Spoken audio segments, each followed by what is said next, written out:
बिहार के किनारे बसा हुआ देवलपुर गांव हमेशा से शांत रहा था। यहां लोग अपने खेतों, अपने परिवार और अपनी परंपराओं में खुश रहते थे। लेकिन पिछले कुछ हफ्तों से गांव की शांति टूटने लगी थी। रात होते ही माहौल में एक अजीब सी दहशत फैल जाती और इन सब चीजों ने गांव वालों को बेचैन कर दिया था। गांव के चौपाल पर कुछ बुजुर्ग बैठे थे, बाबा शंभूदा, धनराज, नरेश और छोटे लाल। पिछली रात फिर वही आवाजें सुनी है मैंने। ऐसा लग रहा था जैसे कोई रो रहा हो। मैंने भी सुना है, पर यह समझ नहीं आ रहा कि आखिर यह सब हो क्या रहा है। गांव में ऐसी चीजें पहले कभी नहीं हुई। लगता है हमारे गांव को किसी की नजर लग गई है, वरना ऐसे पहले कभी नहीं हुआ। गांव का ही आदमी गिरधारी, जो बढ़ई का काम करता था, कुछ दिनों से अजीब हरकतें कर रहा था। वो अक्सर रात को घर के बाहर बैठा हवा से बातें करता रहता। उसकी पत्नी कमला घबरा कर मुखिया के घर तक मदद लेने गई थी। मुखिया जी, गिरधारी को कुछ हो गया है। रात रात भर घर से बाहर निकल जाता है, किसी को देखता ही नहीं, जैसे कोई उसे बुला रहा हो। चिंता मत कर बेटी, मैं 2-4 आदमी भेजता हूं। 2 आदमी गए, लेकिन गिरधारी की हालत देखकर सब हिल गए। गिरधारी की आंखें लाल थीं, हाथ कांप रहे थे। वो बार बार एक ही शब्द बड़बड़ा रहा था, वो आ गया, वो आ गया, वो मुझे लेने आया है। सब डर गए। दूसरे दिन सुबह लोगों ने सुना गिरधारी पागल हो गया है। गांव का चरवाहा चंदन जी अचानक खेतों में मरा पाया गया। उसके शरीर पर किसी जंगली जानवर के निशान नहीं थे, बल्कि ऐसा लगता था जैसे किसी राक्षस ने शरीर को खाने की कोशिश की हो। गांव भर में हड़कंप मच गया। ये क्या हो रहा है? क्या कोई नया जानवर गांव में आ गया, या ये कुछ और है? अब गांव में रोज कुछ ना कुछ गलत होने लगा। किसी के घर की छत पर रात में पैर चलने की आवाजें, किसी के आंगन में अजीब काले धब्बे।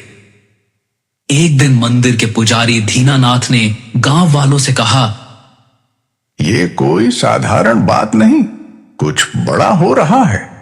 आज तक ऐसी घटना कभी नहीं हुई। धीरे धीरे गांव का माहौल खौफनाक होता चला गया। रात में घरों से बाहर निकलना लगभग बंद हो गया था। सब एक दूसरे को चेतावनी देते, सूरज ढलने से पहले घर पहुंच जाना। लेकिन सवाल वही था, ये सब क्यों हो रहा है? गांव वाले सोच रहे थे कि ये सब कब खत्म होगा। उन्हें नहीं पता था कि असली डर अभी सामने आना बाकी है। गांव में लगातार हो रही रहस्यमयी घटनाओं से लोग पहले ही डरे हुए थे, लेकिन असली खौफ तब फैला जब गांव के 2 आदमी, मुन्ना और करण, एक ऐसी चीज से टकराए जिसकी कल्पना उन्होंने सपने में भी नहीं की थी। यह मुलाकात ना सिर्फ उनकी जिंदगी बदलने वाली थी, बल्कि पूरे गांव पर आने वाले तूफान का पहला संकेत भी थी। शाम ढल चुकी थी। मुन्ना और कुण लकड़ी काटने के बाद घर लौट रहे थे। मुन्ना, तूने सुना? लोग कह रहे थे कि जंगल की तरफ कुछ घूर रहा है रात को।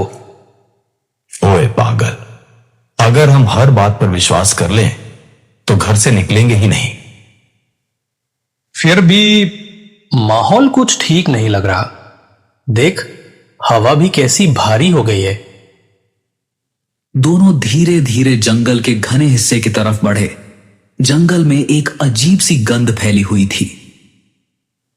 अचानक दोनों ने देखा, सामने एक पेड़ के नीचे कोई बैठा था।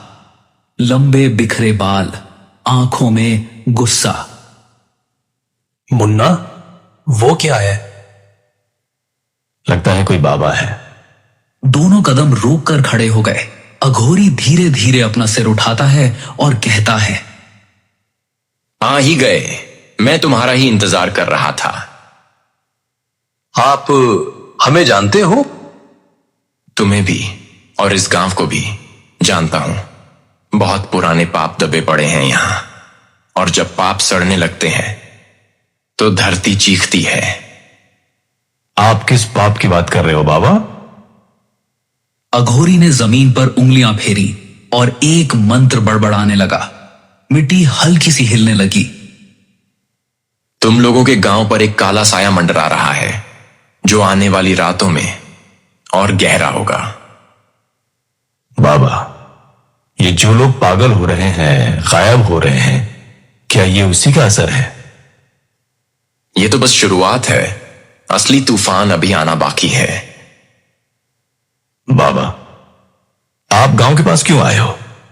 क्या आप हमारी मदद करने आए हो? अघोरी अचानक खामोश हो गया। उसने अपनी आंखें बंद की, फिर धीरे धीरे बोला, मैं किसी की मदद करने नहीं आया, मैं तो सिर्फ इंसाफ लेने आया हूं। यह सुनकर दोनों के पैरों तले जमीन खिसक गई। किस बात का इंसाफ? जिस चीज को तुम लोग देख नहीं पा रहे, वो अब जाग चुकी है, और बहुत जल्द वो अपने हिस्से का बदला लेकर रहेंगी। मुन्ना, चल यहां से, मुझे कुछ ठीक नहीं लग रहा।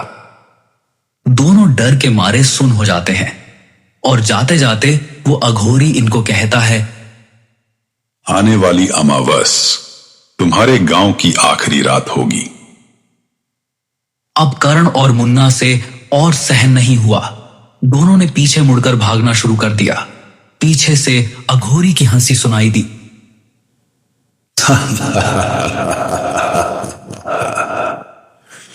भाग जा, पर याद रखना, उस रात कोई भी नहीं बचेगा। दोनों हांफते हुए गांव पहुंचे। उनकी हालत देखकर लोग इकट्ठा हो गए। क्या हुआ? क्यों भाग रहे थे? लेकिन मुन्ना और करण कुछ बोल ही नहीं पा रहे थे। उनके चेहरे पीले पड़ चुके थे। आंखों में वही डर था जो पूरे गांव में फैलने वाला था।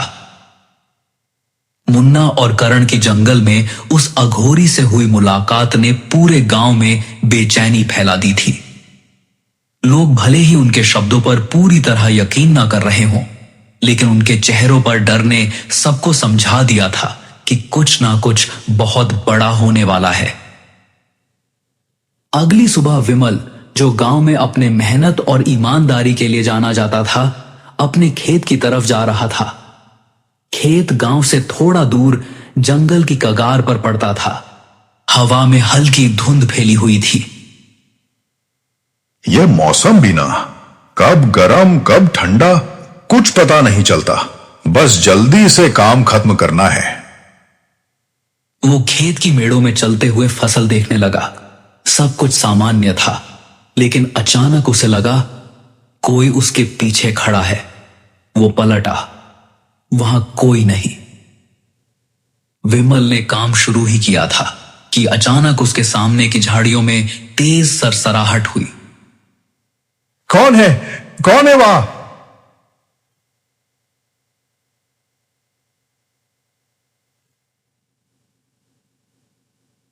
लेकिन खेत दूर था। आवाज किसी तक नहीं पहुंची। राक्षस ने उसे जमीन से कई फीट ऊपर उठा लिया। विमल की टांगें हवा में तड़प रही थी। राक्षस गुर्राया और अगले ही पल वो विमल को जंगल के अंदर उछाल कर ले गया। कुछ घंटे बाद विमल की पत्नी रीना चौपाल पर दौड़ती हुई पहुंची। विमल घर नहीं आया। सुबह खेत गया था, अभी तक लौटा नहीं। सुबह से किसी ने उसे देखा नहीं। चलो खेत की तरफ चलते हैं। जब वो लोग खेतों में पहुंचे तो वहां का दृश्य देखकर सबकी रूह कांप गई। एक बड़ा सा किसी राक्षस के पैर का निशान बना था, जिसको देखने के बाद सबके होश उड़ गए। ये इंसानी नहीं है। मुझे लगता है विमल को कोई उठा ले गया है। और बस गांव में फिर सन्नाटा फैल गया। विमल के गायब होने ने लोगों को मजबूर कर दिया था सोचने पर, क्या सच में वह अघोरी इन सब की जड़ है? क्या वह कोई भूला हुआ बदला लेने आया है, या कोई और खतरनाक चीज इस गांव के पीछे पड़ी है? लेकिन यह तो केवल शुरुआत थी। असली रहस्य अब खुलने वाला था। विमल के गायब होने से पूरे गांव की रूह को हिला दिया था। अब बात सिर्फ डर की नहीं थी, यह एक खुला खौफ था जिसने हर घर को जकड़ लिया था। हर कोई सोच रहा था कि अगला कौन। इसी बेचैनी के बीच गांव वालों का गुस्सा भी उबलने लगा था। उन्हें किसी को दोष देना था और उनकी नजर में दोषी सिर्फ एक था, जंगल में बैठा अघोरी। शाम होते ही चौपाल पर भीड़ इकट्ठा होने लगी। मुखिया रघुवीर, बाबा शंभुदा, धनराज, नरेश, मुन्ना, करण सभी मौजूद थे। अब बहुत हो गया। जब से वो अघोरी आया है तब से गांव में एक भी दिन चैन का नहीं गया। सही कह रहे हो। वो आदमी कुछ काला काम कर रहा है जंगल में, वही इस सब का कारण है। मतलब वो जानता है ये सब कौन कर रहा है? हम सब आज रात जंगल में उस अघोरी के पास जाएंगे। सीधे पूछेंगे उससे, हमारे गांव में ये सब क्यों हो रहा है। रात में जंगल जाना ये ठीक नहीं है। हमारे आदमी गायब हो रहे हैं, मर रहे हैं। अब चुप रहेंगे तो गांव खत्म हो जाएगा। जो डरता है वो घर पर रहे, जो खड़ा होना चाहता है वो मेरे साथ चले। रात गहरी हो चुकी थी। अंधेरी रात की रोशनी गांव वालों के चेहरे और भी भयभीत दिख रही थी। जंगल में कदम रखते ही माहौल भारी हो गया, मानो किसी अदृश्य चीज ने उन्हें देखना शुरू कर दिया हो। वो लोग एक जगह रुक गए। वहां अघोरी शांत बैठा था, जैसे उन्हें पहले से पता था कि वे आने वाले हैं। ओ अघोरी, उठ। हमारे गांव में ये सब क्या हो रहा है? क्यों लोग गायब हो रही हैं? क्यों मौतें हो रही हैं? क्योंकि तुम्हारा गांव अपने पुराने पापों की सजा भुगत रहा है। कौन सा पाप? क्या बकवास है ये? बकवास? तो सुनो, आज से 15 साल पहले का सच। 15 साल पहले मेरी एक बेटी थी, ललिता। मेरे जीवन की एकमात्र खुशी। उसे प्यार हो गया था तुम्हारे मुखिया के बेटे से, लेकिन मैं नीची जाति का था। तुम सबने क्या किया था याद है? तुमने मेरी बेटी को गांव के बीचों बीच लाठियों से पीट पीट कर मार डाला, फिर उसे पेट्रोल डालकर जला दिया। ये झूठ है। झूठ नहीं, मेरी आंखों के सामने मेरी बेटी जलती रही और तुम सब तमाशा देखते रहे। गांव वाले सन्न रह गए। किसी के मुंह से आवाज तक नहीं निकली। मैं अपनी बेटी की राख लेकर 15 साल हिमालय में साधना करता रहा। मैंने प्रण लिया था कि अमावस की रात मैं इस गांव का अंत कर दूंगा। क्या मतलब? मतलब यह कि अगली अमावस तुम सबकी आखिरी रात होगी। जंगल की हवा अचानक तेज हो गई। लालटेनों की लौ कांपने लगी और अगले ही पल अघोरी गायब, जैसे हवा में घुल गया हो। अघोरी द्वारा खोला गया 15 साल पुराना सच गांव वालों की रूह तक हिला चुका था। जिस लड़की को उन्होंने गैर जाति में प्यार के कारण जिंदा जला दिया था, वह अब एक अधूरी आत्मा बनकर लौट आई थी और उसके पिता बदला लेने की प्रतिज्ञा कर चुके थे। अमावस बस 2 दिन दूर थी। गांव का माहौल अब डर नहीं बल्कि मौत की आहट सा हो चुका था। गांव वाले सोच रहे थे अब किससे मदद मांगी जाए। हमने बहुत बड़ा पाप किया था, पर अब क्या करें? वो अघोरी बोल चुका है कि अमावस की रात वो पूरा गांव खत्म कर देगा। जिसके सामने जंगल कांपता है उसे कौन रोक सकता है? हमें किसी बड़े पंडित के पास जाना चाहिए। कोई तो होगा जो उसे रोक सके। लेकिन कौन? हमारे आसपास ऐसा कोई नहीं। एक आदमी है जंगल से 10 कोस दूर पहाड़ी पर, सिद्ध पुरुष पंडित विष्णुदेव। लोग कहते हैं कि उन्होंने कई बार ऐसी शक्तियों को वश में किया है। सभी ने एक दूसरे की तरफ देखा और फिर एक ही फैसला हुआ, उसी के पास जाना होगा। अगली सुबह मुखिया और मुन्ना मिलकर पंडित विष्णुदेव के आश्रम पहुंचे। वहां हवा हल्की मगर शक्तिशाली थी, जैसे कोई सुरक्षा कवच। पंडित एक बड़े नीम के पेड़ के नीचे बैठकर जप कर रहे थे। पंडित जी, हमारी मदद कीजिए, हमारे गांव पर बहुत बड़ा संकट आ गया है।